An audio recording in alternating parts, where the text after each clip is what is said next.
You guys are all very funny. I know you. Some of you I don't know, like Carlos. I don't know. I'm funny. That's not a roast. I'm leaving when you go up. But honestly, I know everyone up here. I know everyone is funny, even when they're not. Mr. Bori Morales, get up here, Mr. Wow, she did so good. You know, I love that joke. I'm not going to roast you. Don't worry about it. So let me let my hair down so we can really get into this. Wow. Yeah, there you go. Now, I grew my hair out so I could look like Aquaman, but turns out I look like Puerto Rican Christ. But that's okay because we all come in different sizes and shapes, and apparently I'm shaped like a Puerto Rican giraffe. And the misconception about Puerto Ricans is that we all carry knives. Listen, not all Puerto Ricans carry knives. Some of us leave it in the car. What you like that? Oh, it took a while to get that one. I got mine. There you go. Now, I grew up poor, so some kids grew up with imaginary friends. At Christmas time, my parents were so poor they gave us imaginary gifts. Do you know how hard is it to own an imaginary bike? I kept forgetting where I put it. So let me tell you a horror story that I had on a plane ride to Vermont. I went to the airport, they canceled the flight completely, and they said, hey, listen, we can give you another flight. It's on a different airline, which I never heard of, and you get $100 off, and we give you some airline miles. Now, I took it because I'm a cheap bastard, so I didn't get no problem. So I didn't know what was up until I saw the plane pull up. This thing was bright yellow. It looked like a big banana on wheels. And then it had like a black line on it, like sort of those school buses that we used to have as kids. But it was like the small one, so it was the bus for the special kids. So this is what they gave me, the special ed bus with wings. Now, I didn't know how small that plane was until I actually went inside of it. I'm 6'5". This thing, the roof on the top was right here. This plane was built for elves. So, and the walkway was about 2 feet. It was like this. So I had to grab my bag, my one bag, and then I had to walk like a raptor from Jurassic Park trying to get over there.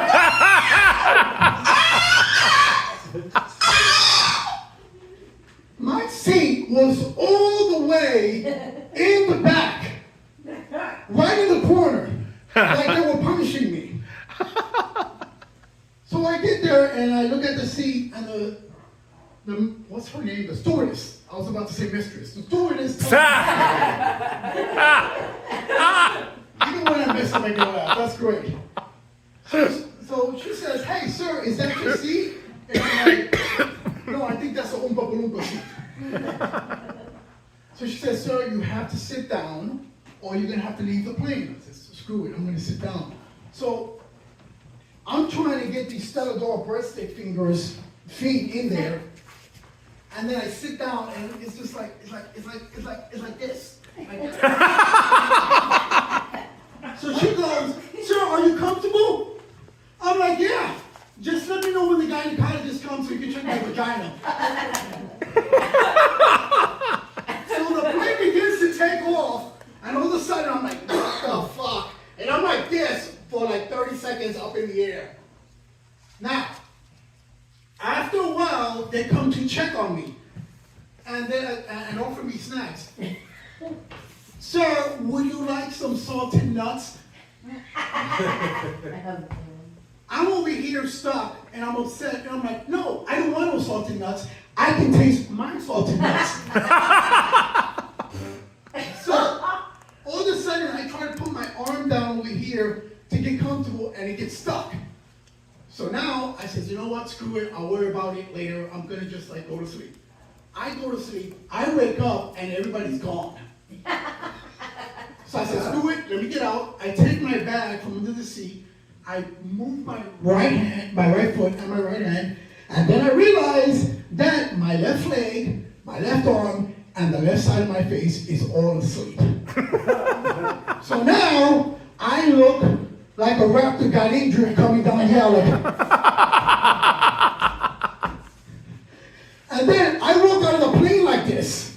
So all of a sudden somebody stops me, sir, slow down. You gotta stand right there. And I'm like, I thought I did something. She comes and makes an announcement on her radio that the whole airport could hear. I'm standing there like this.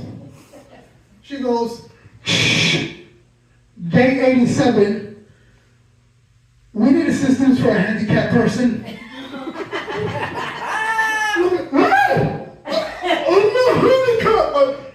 I'm handicapped. She's like, oh, I'm sorry to offend you, sir. Yes, right, you're not handicapped. I'm like, no, my leg, my arm fell asleep.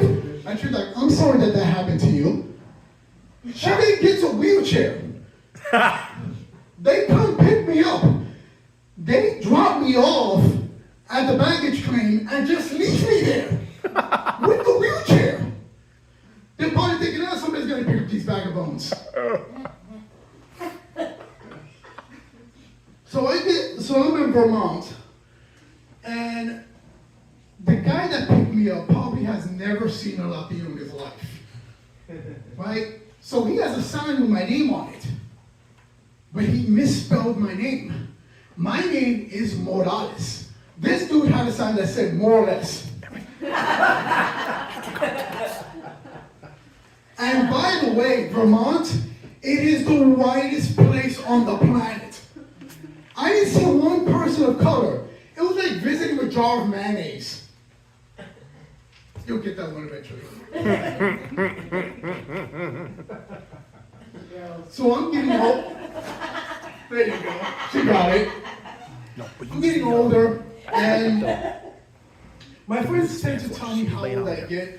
They see the beard and they're like, they say sarcastic things. They're like, hey, Carlos, you got a little gray there. Hey, anytime for just for men? And I tell them, hey, anytime for you to just shut the fuck up. But I know I'm getting old. I turned 50 last year, and on my birthday, I tried to walk a flight of stairs, and when I took my first steps, my knees were like, screw you, we're done. I just gone. Oh, I'm sorry, I stepped on something here. What the hell is that? All right. There we go. I didn't even know what the hell that was. We got roaches in here? It ain't no Puerto Rican show without some roaches.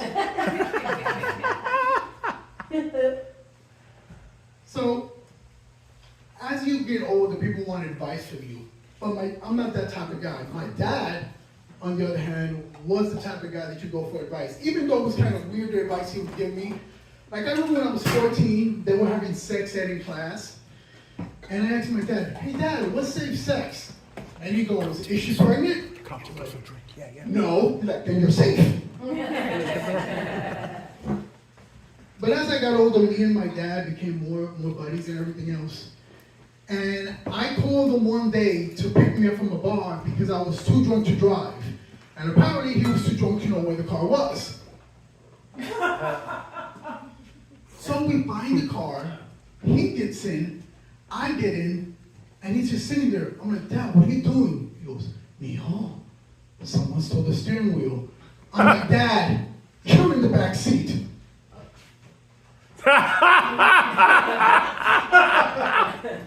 Thank you guys, that's my set.